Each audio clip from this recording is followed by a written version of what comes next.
اعوذ باللہ من الشیطان الرجیم، بسم اللہ الرحمن الرحیم۔ السلام علیکم معزز ناظرین، ایک بار پھر اسلامک انفو اینڈ ہیلتھ میں آپ سب کا خوش آمدید۔ تو دوستوں، آج کا ہمارا ٹاپک ہے گھر کے سکون کے لیے آپ کو ایک عمل بتاؤں گا، اور اس عمل کو انشاءاللہ کرنے سے آپ کے گھر میں جو جس قسم کے بھی لڑائی جھگڑے ہیں انشاءاللہ اس سے بھی آپ کو نجات ملے گی، گھر میں اتفاق بھی ہوگا، اور انشاءاللہ اگر آپ نیت یہ بھی رکھتے ہیں کہ گھر میں رزق کی کشادگی ہو تو آپ اس کو نیت اور اس کو اپنے مائنڈ میں اور اپنے ذہن میں رکھ کے آپ یہ بات اور اس عمل کو آپ کر سکتے ہیں۔ تو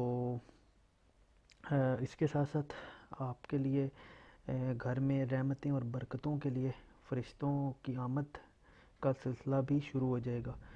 تو چلیے دوستوں، اس کو شروع کرتے ہیں، لیکن اس سے پہلے اگر ابھی تک آپ نے ہمارے چینل کو سبسکرائب نہیں کیا تو اس کو سبسکرائب کر لیں تاکہ آنے والی ہر لیٹسٹ ویڈیو آپ کو ملتی رہے۔ تو اگر آپ کو گھر میں سکون چاہیے تو اس کے لیے آپ نے کرنا کچھ اس طرح ہے۔ آپ نے پڑھنی ہے سورہ فاتحہ، وہ بھی 21 مرتبہ۔ جب آپ 21 دفعہ پڑھ لیں، پڑھنی کچھ اس طرح ہے کہ اس کے اول اور آخر میں درود شریف پڑھنا ہے، درمیان میں سورہ فاتحہ پڑھنی ہے، اور درود شریف جو ہے وہ 11 مرتبہ پڑھنا ہے، سورہ فاتحہ 21 مرتبہ پڑھنی ہے، اور اس کو پڑھنے کے بعد گھر کے چاروں کونوں پہ اور جتنے گھر کے افراد ہیں ان سب پہ پھونک مارنی ہے۔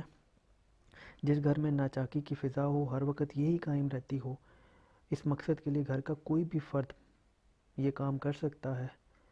اور اس کے علاوہ آپ اس عمل کو چاہیں تو روزانہ کر سکتے ہیں، چاہے تو ہفتے میں ایک بار کر سکتے ہیں، چاہے تو مہینے میں ایک بار کر سکتے ہیں، لیکن اگر آپ اس کو کوشش یہ کریں روزانہ اگر کر سکتے ہیں ایزیلی تو اس کو روزانہ کریں تاکہ اس کا اثر دیر پا رہے اور آپ کی زندگی پہ اس کے اثرات نہ ہو۔ انشاءاللہ گھر میں آپ کے سکون، امن اور برکت کا نزول ہوگا، اور انشاءاللہ آپ کو پریشانیوں سے نجات ملے گی۔